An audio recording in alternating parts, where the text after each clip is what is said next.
assets in the college, the path to college sits at $4.6 billion. And presently, our ABLE account is a mere $12 million. So in conclusion, I would also like to tell you that our Commissioner, Judy Fitzgerald, advised our committee that the majority of the enrollees of the ABLE program have intellectual and behavioral disabilities. And as we all know, this legislature and this governor this year is focusing on improving mental outcomes and mental health in this state. So in conclusion, I would ask for your favorable consideration of HB 1008. Mr. Speaker, if there's no questions, I'll yield the wheel. There are no questions. Is there any objection to the previous question being ordered? The chair hears none. The previous question is ordered. Is there any objection to adopting the committee substitute? The chair hears none. The committee substitute is adopted. Is there any objection to agreeing to the report of the committee, which was favorable to the passage of the bill? The chair hears none. The report of the committee is agreed to. Shall this bill now pass? All those in favor of the passage of the bill will vote aye. Those opposed will vote no, and the clerk will unlock the machines.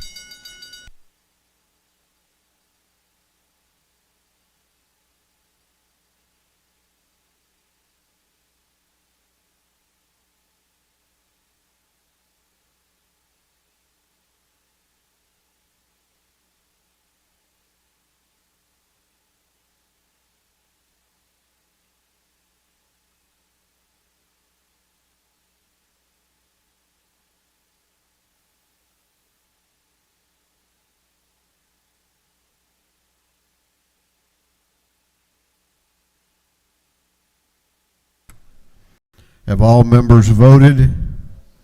Have all members voted? If so, the clerk will lock the machines on the passage of House Bill 1008. The ayes are 159. The nays are 0. This bill, having received the requisite constitutional majority, is therefore passed. Clerk will read the caption to House Bill 1088.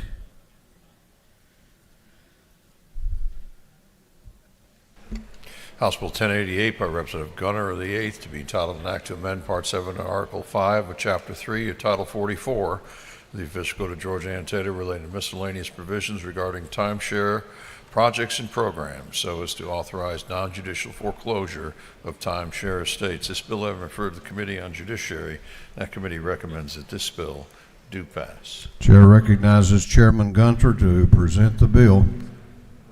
Thank you, Mr. Speaker. Ladies and gentlemen, this bill applies only to timeshares in Georgia. It changes it from a judicial foreclosure to a non-judicial foreclosure. The reason being is that in a judicial foreclosure, it gets rather expensive hiring an attorney and then going through that process. The non-judicial foreclosure is very similar to the judicial. The owner gets the notice. It's run in the paper for 4 weeks. And it advertises where the foreclosure will take place. It also protects any liens that a bank or lending institution may have against a timeshare. And there's been no objection from the real estate lawyers to this bill. I'll answer any questions that you may have. Do you yield for a question? I do. Chair recognizes Minority Leader Beverly to your left for a question. Thank you, Mr. Speaker. The gentleman yield. I yield. I just have a quick question. What is the total turnaround time from the attaching of the lien to the proposed sale of the property? What is the total time that you take? I don't know that there's any set time on that for a timeshare, but it's when it gets to a point where the fees have built up so much that's when they would foreclose on it. So it's an owners association decision as to whether to foreclose. Do you further yield? Yes. Chair recognizes Representative Carter up in the gallery to your left for a question. All right. Good morning. Does the gentleman yield? I yield. My question is relating to the foreclosure, after the foreclosure, if there is a timeshare that is paid in full and it's being foreclosed because of the fees, do the profit from the sale go back to the owner of the property? In that situation, I doubt there would be a foreclosure if it's all paid up. The initial purchase of a timeshare is not very expensive. It's the fees that build over time. So if they haven't paid the fees and it's at a point where they can declare a foreclosure, they would then do that, and it's the owners association's fees, so basically they eat the fees. Does the gentleman further yield? Yes? Sometimes shares are not cheap. So the value of the property that had a lien on it is separate from the bill, from the fees. So if the property itself is paid in full and you're only paying the fees to maintain the timeshare, Correct. will the profits from the sale of the timeshare go back to the owner after the fees are paid? When the sale is announced, the fees that have accrued are really what they're recouping from the sale. So all of that would go to the owners association and not back to the owner of the timeshare. It would divest the owner of the timeshare from their ownership of the timeshare. Thank you. Okay. Mr. Speaker, I yield the well at this time and ask for your favorable consideration. Gentleman has yielded the well. Chair recognizes Representative Dreyer to speak to the bill. Thank you, Mr. Speaker. I'll be brief, and I mentioned this to the representative that's sponsoring the bill. I don't have a specific objection to this process for timeshares, but I do want to let everybody know what happens in a non-judicial foreclosure, and it's specifically important when it comes to people's homes. When people are behind on their mortgage, there will be an advertisement run in the paper as required for a couple weeks that will culminate in a sale.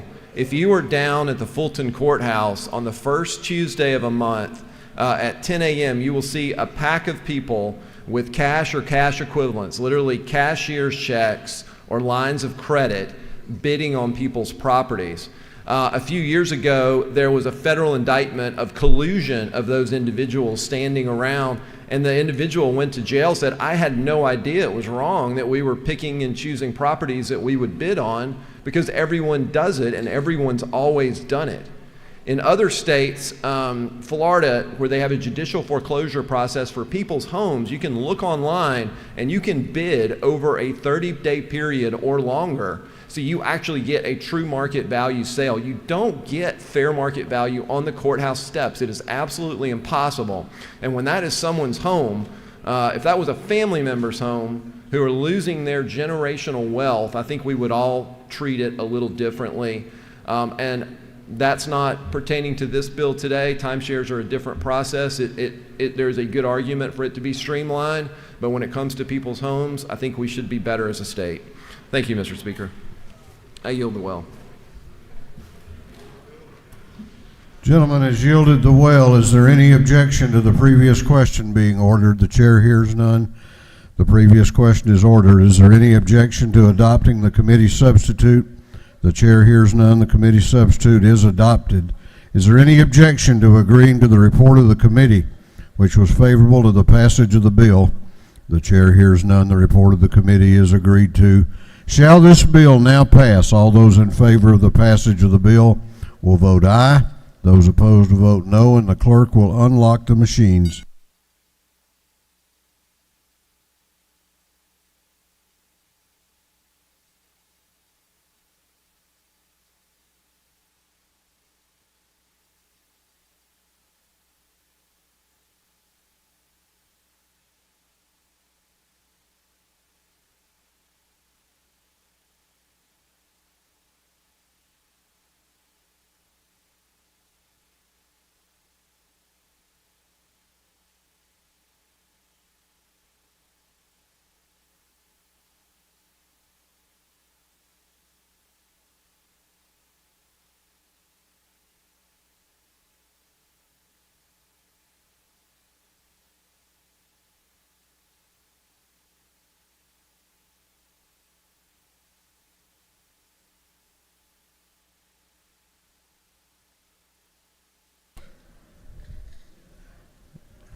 Have all members voted?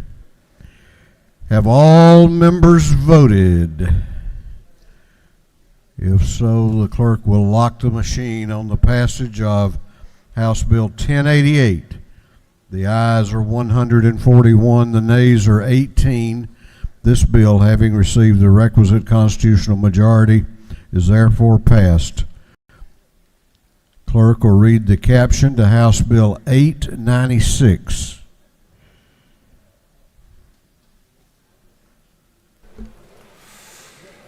House Bill 896 by Representative Crowell with the 110th to be entitled an act to amend Code Section 48540 of the Official Code of Georgia Annotated relating to definitions for property tax exemptions so as to update the population bracket and census date on certain property tax exemptions. This bill having referred to the Committee on Ways and Means, that committee recommends that this bill do pass. Chair recognizes Representative Crowe to present the bill. Thank you, Mr. Speaker. Ladies and gentlemen, I'm here to present House Bill 896. This is it's a very specific bill, and it's really an update to an existing code. All we're doing in this bill is updating the numbers to update the population bracket for the 2020 census from the 2010 census. What this does is it allows it identifies Butts County specifically and allows property owners on Jackson Lake who are owners of leasehold properties, Georgia Power leasehold properties, to claim homestead exemption. This bill was first introduced at least prior to 1991 and has then been updated every 10 years since. I believe in 2012, the last time Chairman Knight was a co-sponsor on that along with my predecessor, and it passed the House unanimously. And with that, I would ask for your favorable consideration and yield for questions if there are any. You do not have any questions? I yield the will. Thank you, Mr. Speaker. Is there any objection to the previous question being ordered? The chair hears none. The previous question is ordered. Is there any objection to agreeing to the report of the committee, which was favorable to the passage of the bill? The chair hears none. The report of the committee is agreed to. Shall this bill now pass? All those in favor of the passage of the bill will vote aye. Those opposed will vote no, and the clerk will unlock the machines.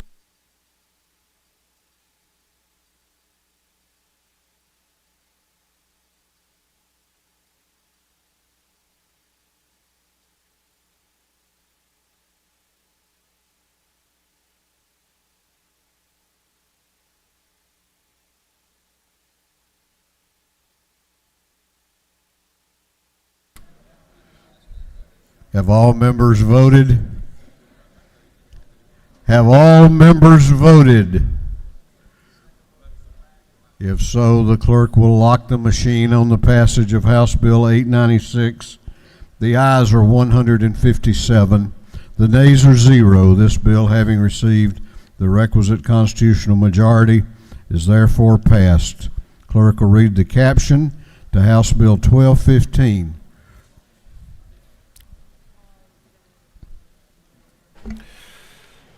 House Bill 1215 by Representative Thomas, the 21st, to be entitled an act to amend Code Section 2089 of the Official Code of Georgia Annotated relating to funding for state charter schools so as to remove a provision that reduced the amount of certain funding provided to state charter schools. This bill having referred to the Committee on Education, that committee recommends that this bill do pass by committee substitute.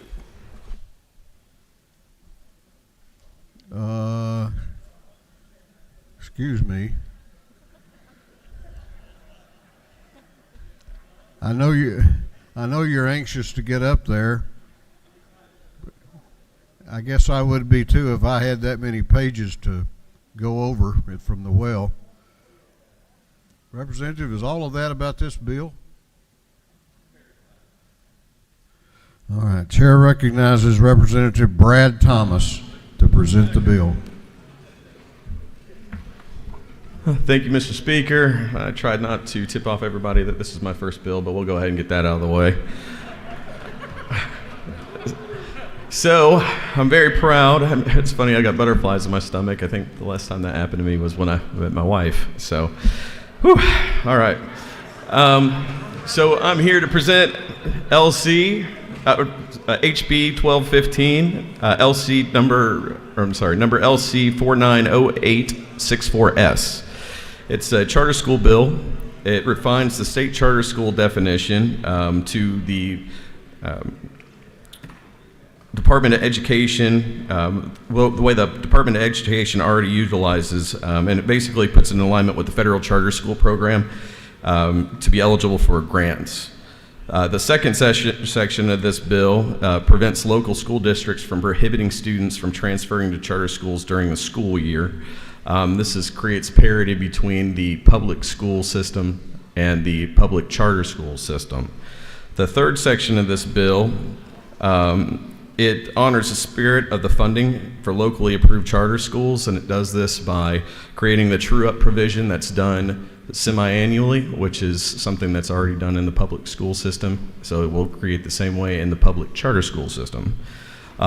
Sections 4 and 5 were requests by the State Auditor's Office, and specifically requests the change noting that existing requirements outlined in code sections 20-2-2076 and 20-2-2093 are redundant and time-consuming and costly for the Department of Audits. So additionally, all this information is already publicly available. So it's supported by the State Charter Schools Commission and the Auditor's Office. So we picked that up as well. And that's kind of the meat and potatoes of the bill. I'd be happy to yield for questions at this point. I'm sure your board is lighting up like a Christmas tree. A very large Christmas tree. Thank you.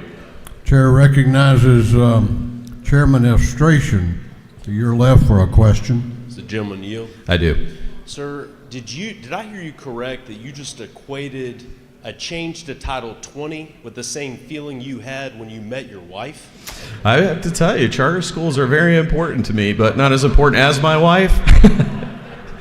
Sir, are you concerned at all that she may be watching this proceeding right now? Oh, I know she is. That's why I called her out the first time I went in the well.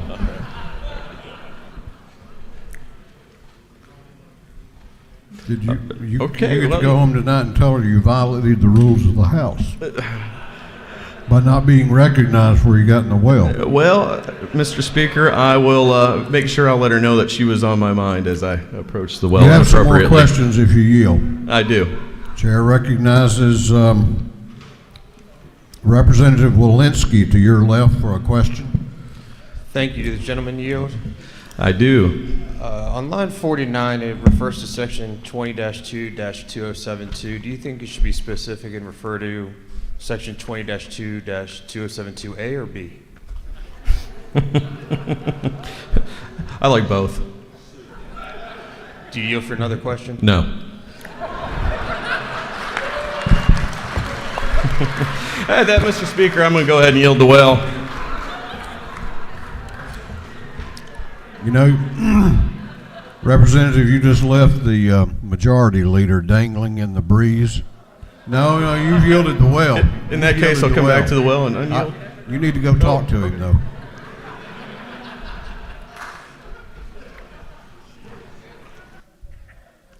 Is there any objection to the previous question being ordered?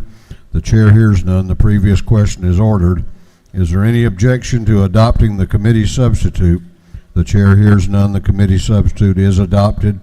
Is there any objection to agreeing to the report of the committee, which was favorable to the passage of the bill? The chair hears none. The report of the committee is agreed to. Shall this bill now pass? All those in favor of the passage of the bill will vote aye. Those opposed will vote no, and the clerk will unlock the machines. What purpose does Representative Walensky rise? Parliamentary inquiry. Speaker, is it Wait, not true? whoa. Is this inquiry anything near the question you asked the author? It's a mere explanation. There is no A and B, sir.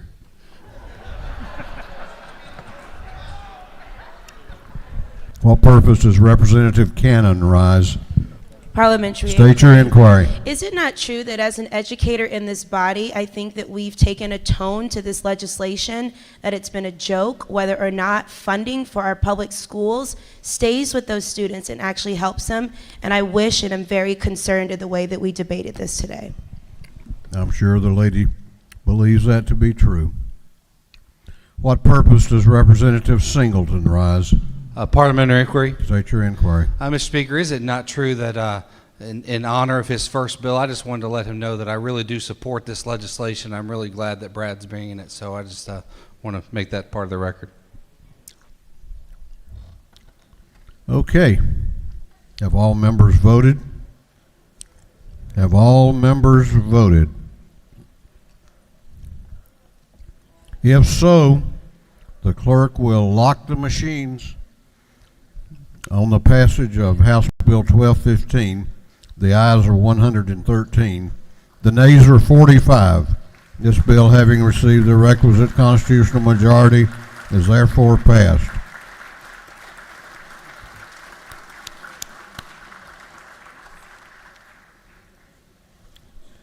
Clerk will read the caption to House Bill 1186. House Bill 1186 by Representative Houston of the 170th be titled an act to amend Article 1 of Chapter 44, Title 43 of the Official Code of Georgia Annotated relating to state speech, language, pathology, and audiology licensing so as to allow persons who are not licensed audiologists to use emissions or auditory brainstem response technology as part of a screening process. This bill will refer to the Committee on Health and Human Services. That committee recommends that this bill do pass by committee substitute. Chair recognizes Chairman Houston to present the bill. Thank you, Mr. Speaker. House Bill 1186 changes the age that a professional who is not a licensed audiologist can perform a non-diagnostic hearing screen on a person up to age 22. This bill was proposed by the Georgia Educational Audiology Advisory Committee, and I have letters of support from the Department of Public Health and from the Georgia Academy of Audiologists. As many of you know, the way we in the past 30 years, it's changed the way we screen people for hearing, and I have a passion that all children who have hearing disabilities are screened so we can learn to read earlier. You know, all of y'all know the problems. I appreciate you vote yes on this bill. You have no questions? Thank you. Now you're well. Is there any objection to the previous question being ordered? The chair hears none. The previous question is ordered. Is there any objection to adopting the committee substitute? The chair hears none. The committee substitute is adopted. Is there any objection to agreeing to the report of the committee, which was favorable to the passage of the bill? The chair hears none. The report of the committee is agreed to. Shall this bill now pass? All those in favor of the passage of the bill will vote aye. Those opposed will vote no, and the clerk will unlock the machines.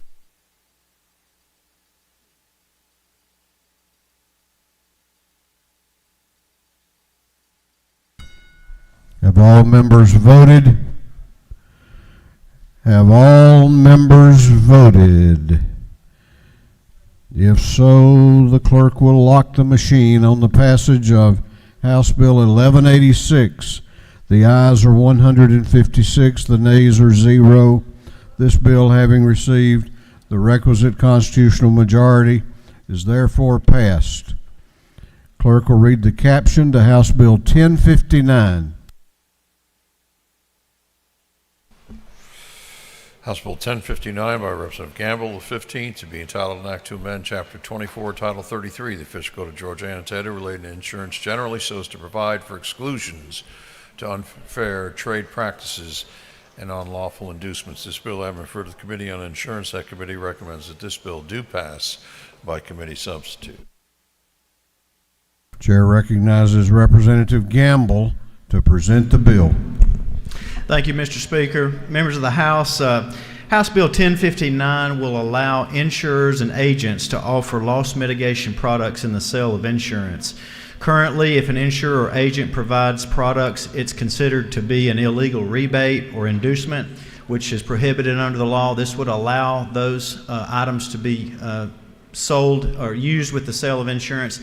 These are items like smoke detectors, water leak sensors. It's still regulated under the Department of Insurance, and this language comes from National Association of Insurance Commissioners model law. With that, Mr. Speaker, that's pretty much the extent of the legislation. I'm happy to entertain any questions.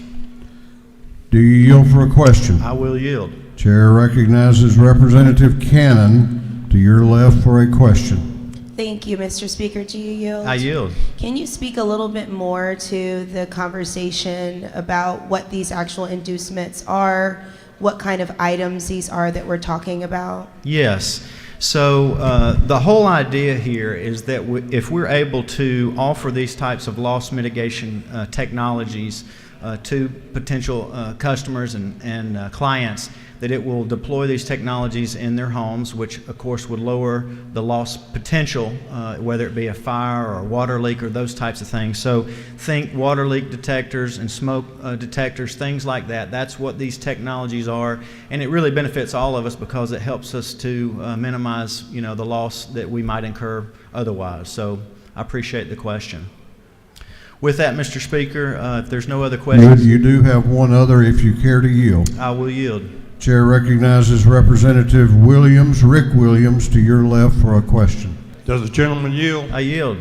Okay, if my insurance company offers me one of those green little lizards, do I have to accept it? Well, that is not a loss mitigation object, so that's not what we're allowing under this. But just wanted to make sure. Yeah. Thank you for the question. Thank you, Mr. Speaker. I yield the will. Is there any objection to the previous question being ordered? The chair hears none. The previous question is ordered. Is there any objection to adopting the committee substitute? The chair hears none. The committee substitute is adopted. Is there any objection to agreeing to the report of the committee, which was favorable to the passage of the bill? The chair hears none. The report of the committee is agreed to. Shall this bill now pass? All those in favor of the passage of the bill will vote aye. Those opposed will vote no, and the clerk will unlock the machine.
Have all members voted? Have all members voted?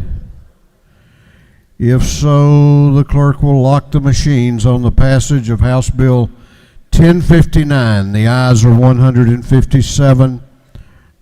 The nays are 0. This bill, having received the requisite constitutional majority, is therefore passed. Clerk will read the caption to House Bill 1276. House Bill 1276 by Representative Hawkins, the 27th to be entitled an act to amend Chapter 2 and Title 31 of the Official Code of Georgia Annotated relating the Department of Community Health, so as to require that statistical reports containing data relating to state health plans be posted on the department website. This bill having referred to the Committee on Health and Human Services. That committee recommends that this bill do pass. Chair recognizes Chairman Hawkins to present the bill. Thank you, Mr. Speaker.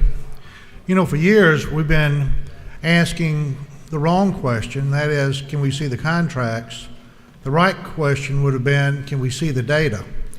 That's what this bill does. 1276 is going to require the insurers to provide the data on Medicaid, state health benefit, and peach care on the DCH website in a prominent place. You know, we all want good health care for Georgians, but to find that good health care, we need to have good solutions in the ever-changing landscape of health care. This data that we're going to require is going to include a number of things, like contains the numbers and types of providers on a county level data based on 1,000 people. It's going to require data on hospital utilization and cost amounts per facility and net payment per admission, among other things. Plan membership enrollment data, reporting on common diseases, data on prescription drugs, the most frequently prescribed drugs, including volume and cost of generic and brand name utilization, plus cost of net rebates. Also will be included financial results by category and plan group based on including the per member, per cost month figures, and finally figures on long-term care. You'll see at the end of the bill with lines 42 through 46, this relates to the protection of contractual language that will stay in place. If there are no questions, I would ask for your favorable consideration, and we'll yield the will. You do not have any questions. Is there any objection to the previous question being ordered? The chair hears none. The previous question is ordered. Is there any objection to agreeing to the report of the committee, which was favorable to the passage of the bill? The chair hears none. The report of the committee is agreed to. Shall this bill now pass? All those in favor of the passage of the bill will vote aye. Those opposed will vote no, and the clerk will unlock the machines.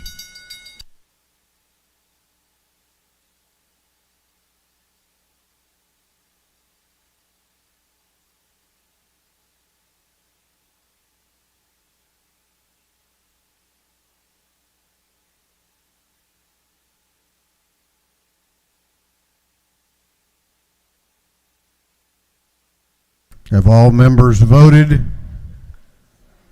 Have all members voted?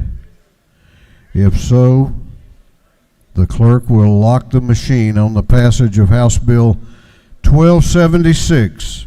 The ayes are 151. The nays are 1.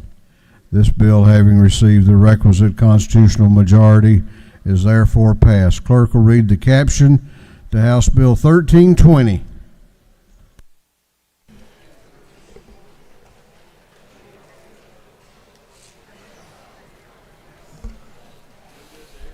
House Bill 1320 by Representative Knight of the 130th to be titled an act to amend Title 48 of the Official Code of Georgia Annotated relating to revenue and taxation, so as revised the terms Internal Revenue Code and Internal Revenue Code of 1986. This bill having referred to the Committee on Ways and Means. That committee recommends that this bill do pass. Chair recognizes Chairman David Knight to present the bill. Thank you, Mr. Speaker. My friend Chairman England, no, we are not talking about the usufruct. We are talking about the Internal Revenue Code Conformity Bill. This is an annual bill This is the shortest one that I've done since I've been doing this for really almost since I got up here in '04. Basically, no cost to this over the number of years as we spread out through the worksheet. We heard that testimony. Highlights the provision or some of them dealing with the federal disaster changes. So we're codifying that in Georgia code. There were some items in regarding to tax-exempt bond financing and making sure that they could average out the investment rate on some of the single employer defined benefit plans. With that, Mr. Speaker, it really is the shortest IRC update bill that I've ever done, and Chairman England said get out of the well real quick with that. So I'll take any questions. No questions. If it is, please ask for your favorable consideration. Thank you. Is there any objection to the previous question being ordered? The chair hears none. The previous question is ordered. Is there any objection to agreeing to the report of the committee, which was favorable to the passage of the bill? The chair hears none. The report of the committee is agreed to. Shall this bill now pass? All those in favor of the passage of the bill will vote aye. Those opposed will vote no, and the clerk will unlock the machines.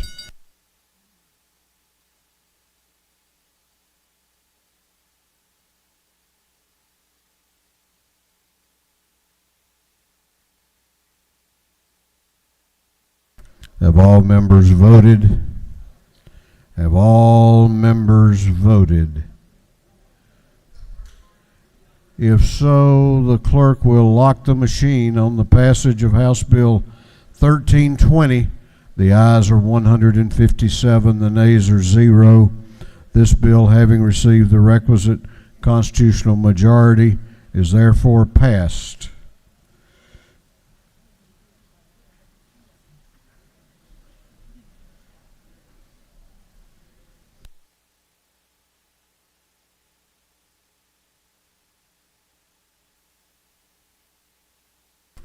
Chair recognizes Representative Gullett for a motion. Mr. Speaker, I move that we insist on the House position of HB 334 and appoint to a committee. Representative Gullett has moved that the House insist on its position in disagreeing to the Senate substitute to House Bill 334 and that a committee of conference be appointed. The clerk will read the caption. House Bill 334 to be entitled an act to amend Article 2 of Chapter 6 and Title 15 and Article 1 of Chapter 17 and Title 45 of the Official Code of Georgia annotated relating to clerks of superior courts and general provisions regarding notaries public. Chair recognizes, is there any objection to the gentleman's motion? Is there any objection? Hearing none, the House has insisted on its position. The chair appoints as a committee of conference Chairman Gunter of the 9th District, Chairman F. Strachan of the 104th District, and Representative Gullett of the 19th District. What purpose does Chairman Burchett rise? To make a motion. State your motion. I motion we recommit House Bill 1321 to the judiciary. Chairman Burchett has moved that House Bill 1321 be recommitted to the Judiciary Committee. Clerk will read the caption. House Bill 1321 by Representative Burchett of the 176 to be titled an act to amend Title 10 of the Official Code of Georgia annotated relating to commerce so as to provide for a litigation bar on governmental entities regarding certain statewide opioid litigation. On the gentleman's motion that House Bill 1321 be recommitted to the Judiciary Committee, is there objection? Is there objection? The chair hears none, and it is so ordered. What purpose does Representative Nulowitz rise? Yes, sir, thank you. I would like to make a motion to recommit House Bill 1389 and House Bill 1390 from Industry and Labor to the Judiciary Committee with the consent of both chairmen. Representative Nulowitz has moved that House Bills 1389 and 1390 be moved from the Industry and Labor Committee to the Judiciary Committee. Clerk will read the caption. House Bill 1389 to be entitled an act to amend Chapter 5 of Title 34 of the Official Code of Georgia annotated relating to sex discrimination in employment. House Bill 1390 to be entitled an act to amend Chapter 5 of Title 34 of the Official Code of Georgia annotated relating to sex discrimination in employment. On the lady's motion, is there objection? Is there objection? The chair hears none. And those two bills are now back in are going to judiciary. What purpose does Representative Vance Smith rise? Thank you, Mr. Speaker. I'd like to make a motion. State your motion. I'd like to ask that House Bill 1372 be moved from Transportation Committee to the Energy, Utilities, and Telecom Committee, and both chairmen agree. Clerk will read the caption. House Bill 1372 to be entitled an act to amend Title 25 of the Official Code of Georgia annotated relating to fire protection and safety so as to revise the provisions and short title of Chapter 9. On the gentleman's motion that House Bill 1372 be removed from the Transportation Committee and committed to the Energy, Utilities, and Telecommunications Committee, is there objection? Is there objection? The chair hears none, and it is so ordered. What purpose does Chairman Cooper rise? I waive. She waves. All right, House Bill 389 is postponed until the next legislative day. House Bill 961 is postponed until the next legislative day. The clerk will read the caption to a group of privileged resolutions. Honoring the life and memory of Valerie Boyd. Recognizing and commending Mindy Surratt, Carterville City Schools 2021-2022 Star Teacher. Congratulating and commending Southern Cove. Recognizing and commending Tim Abbott. Congratulating and commending Chair Dow. Recognizing and commending Diane Morgan, recipient of this year's local Dr. Martin Luther King Major Drum Major Award. Commending Carrie Hammond, Emerson Elementary Schools 2021-2022 Star Teacher. Commending Caden Wolf, Woodland High Schools 2021-2022 Star Student. Recognizing and commending Carolyn Morrison, the Carterville City School 2021-2022 Star Student. Congratulating and commending Teresa Smith for receiving the 2022 Yellow Rose Nikki T. Randall Servant Leader Award. Recognizing the week of May 1st, 2022. Recognizing and commending Chief Justice David E. Namias. Recognizing and commending Mr. Roy Poole Sr. Commending Dr. Tara W. Askew. Commending Parks Stamper. Commending Delta Sigma Theta Sorority for its 109 years of service. Commending the Georgia chapter of the Alzheimer Association. Commending Georgia Railroaders and recognizing March 1st, 2022 as Georgia Railroaders Day, recognizing February 28th as Alpha Kappa Alpha Sorority Inc. Day at the State Capitol, and for other purposes that completes the reading of the privileged resolutions. Is there any objection to adopting the privileged resolutions? The chair hears none and the resolutions are adopted. All right, let's have a little bit less background noise here because we're going on to announcements. Going on to announcements, Chair recognizes Representative McLean for an announcement. Thank you, Mr. Speaker. The Working Permanent Caucus will be meeting today. You can pick up your lunches in room 307 and do look forward to hearing you. I think Secretary of State Marty Walsh will be making some type of saying something. So look forward to hearing you all, seeing you all. Thank you, Mr. Speaker. Chair recognizes Chairman Dickey for an announcement. Thank you, Mr. Speaker. Agricultural Consumer Affairs will have their meeting this afternoon at 2 o'clock, 406. Thank you. Chair recognizes Representative Burnow for an announcement. Thank you, Mr. Speaker. Chairman LaHood and I are the co-chairs for Alzheimer's Awareness Day, and that'll be on Monday, and we'd like for you to wear purple in honor of the Alzheimer's Association. Thank you. Chair recognizes Chairman Noel Williams for an announcement. Thank you, Mr. Speaker. Upon adjournment, Banks and Banking is having a luncheon in the Senate mezzanine immediately upon adjournment. Thank you. Chair recognizes Chairman Setzler for an announcement.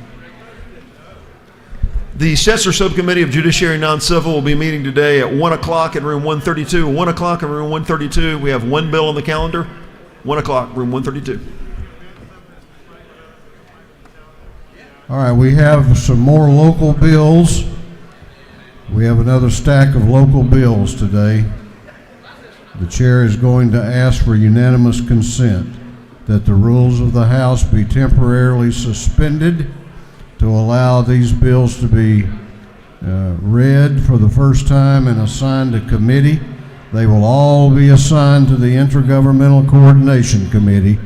Is there objection? Is there objection? The chair hears none, and it is so ordered. Okay, we're going on now to birthdays. You're not included, Representative Kendrick.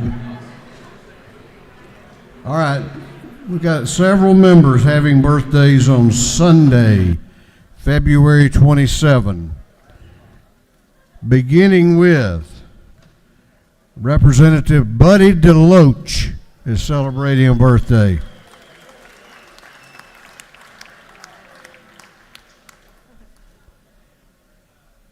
Representative Vance Smith is celebrating a birthday. Representative Matthew Gamble is celebrating a birthday. And Representative Beth Moore is turning 40 on Sunday. Happy birthday to all of you. Chair recognizes the Majority Leader of the House for a motion.